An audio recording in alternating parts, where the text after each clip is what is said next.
नमस्कार। मैं हूँ अमर फौजदार। स्वागत है आपका अमरनामा में। तो लीजिए सुनिए शालिनी की लिखी हुई एक छोटी सी कहानी, रिहाई। कैफ़े की कोने वाली सीट पर डिम लाइट में बैठी मैं जैसे अपने भीतर चल रही किसी जंग में उलझी थी। किसी शैतान बच्चे की तरह मैं सामने जलती कैंडल को बुझा देना चाहती थी। मैं नहीं चाहती थी कि किसी की नज़र मेरी चुगलखोर पनीली आंखों पर पड़े। तभी मेरा ध्यान कैफे में बज रहे गाने पर गया।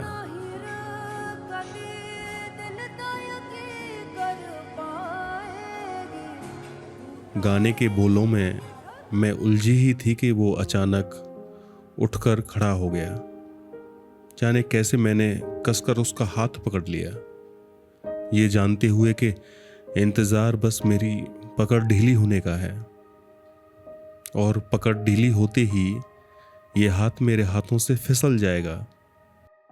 वो खामोशी से टेबल को निहार रहा था और फिर घुटी सी आवाज़ में धीरे से बोला, मुझसे नहीं हो पा रहा, मैं थक गया हूं। उसकी इस बात का मेरे पास कोई जवाब नहीं था। मैं उसके लिए दुनिया से दुश्मनी ले सकती थी, पर उसकी बेचैनी, बेचारगी, उसके माथे पर उभरी अनगिनत लकीरें, सुर्ख लाल होती आंखें मुझे एहसास करा रही थीं कि रिश्ते के बोझ तले वो दबकर जैसे अपनी उम्र से कहीं ज़्यादा बूढ़ा हो चला है। मैंने नज़र भरकर उसकी उदास आंखें देखीं।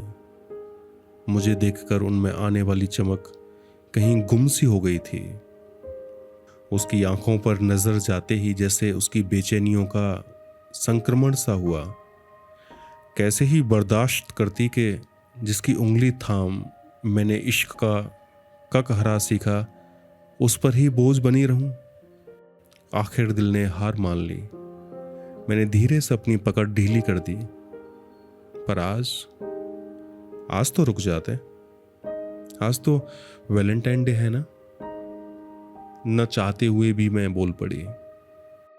क्या ही करती, उसे आखिरी बार जरा देर रोक लेने का लालच छोड़ ही न सकी।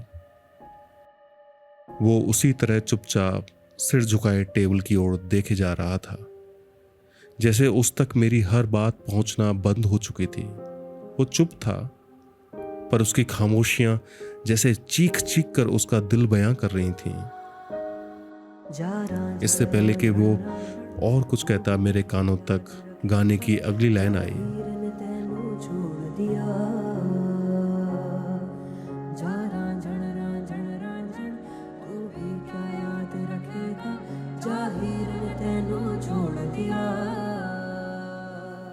मैंने उसके हाथों पर अपना हाथ रखा और एक नज़र उसके पूरे वजूद पर डाली, जैसे आखिरी बार उसे सहेजकर अपने भीतर रखना चाहती हूँ। वो अभी भी खामोश था और एकटक दीवारें देख रहा था। मैंने उसके हाथों से हाथ हटाया और खड़ी हो गई। उस एक पल में ऐसा लगा जैसे अगर अभी नहीं तो कभी नहीं। मैंने अपना हैंडबैग उठाया और कैफे एग्जिट की ओर तेजी से बढ़ गई। कैफे के दरवाजे तक पहुंचते पहुंचते मेरे कदमों की रफ्तार मध्यम पड़ने लगी। कांच के पार शहर की रोशनियां थीं, मगर मेरे भीतर अंधेरा सा पसर गया था। मैंने एक आखिरी बार मुड़कर उसे देखा। वो अभी भी वैसे ही बैठा था, सिर झुकाए, टेबल पर उंगलियां फिराते हुए, जैसे कोई भूला बिसरा नगमा तलाश रहा हो। उसकी आंखें शून्य में कहीं अटकी थीं, पर मैं जानती थी वो वहां नहीं था, कहीं बहुत दूर चला गया था, वहां जहां मैं अब नहीं थी। हवा में भी वही गीत तैर रहा था, जाहिर ने तुझको छोड़ दिया रे।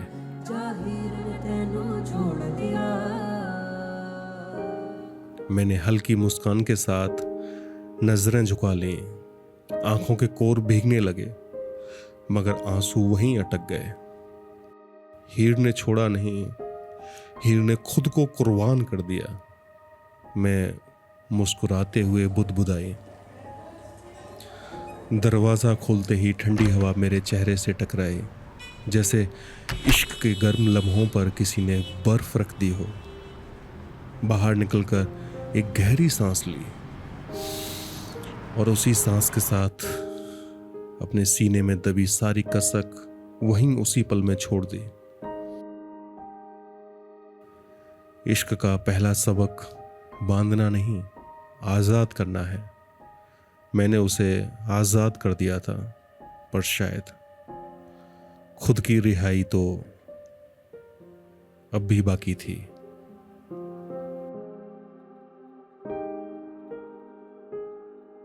लेखिका शालिनी जी का बहुत बहुत शुक्रिया। उन्होंने अपनी कहानी अमरनामा के लिए भेजी और ये मेरा सौभाग्य कि उनकी कहानी मैंने अमरनामा के लिए पढ़ी। अगर आपके पास भी कोई कहानी, कविता, निबंध आपकी किसी डायरी में कैद पड़ा है तो आप उससे भी रिहा कर दीजिए और amarnamastories@gmail.com पर भेज दीजिए। मुझे इंतज़ार रहेगा। आपने इस कहानी को इतने प्यार से सुना, उसके लिए बहुत बहुत शुक्रिया।